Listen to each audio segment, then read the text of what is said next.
Gazipur city কর্পোরেশনের Konabari college gate এলাকা থেকে যৌথ বাহিনীর অভিযানে 2 মাদক কারবারিকে গ্রেফতার করা হয়েছে। বিস্তারিত থাকছে মাজহারুল ইসলামের প্রতিবেদনে। এ সময় তাদের কাছ থেকে বিপুল পরিমাণ ইয়াবা, নগদ টাকা ও ইলেকট্রনিক ডিভাইস উদ্ধার করা হয়। ঢাকা টাঙ্গাইল মহাসড়কের কোনাবাড়ী কলেজ গেট এলাকায় যৌথ বাহিনীর চেকপোস্ট চলাকালে সন্দেহভাজন 2 ব্যক্তিকে তল্লাশি করা হয়।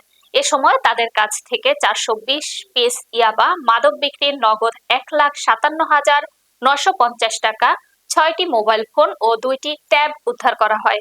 গ্রেপ্তারকৃতরা হলেন আনোয়ার হোসেন ও আব্দুল মজিদ। তারা দীর্ঘদিন ধরে মাদক কারবারের সঙ্গে জড়িত বলে প্রাথমিক জিজ্ঞাসাবাদে জানা গেছে। কোনাবাড়ী থানার ওসি খন্দকার জালাল উদ্দিন মাহমুদ বিষয়টি নিশ্চিত করেন। গ্রেপ্তারকৃতদের বিরুদ্ধে মাদকদ্রব্য নিয়ন্ত্রণ আইনে মামলা দায়ের করা হয়েছে।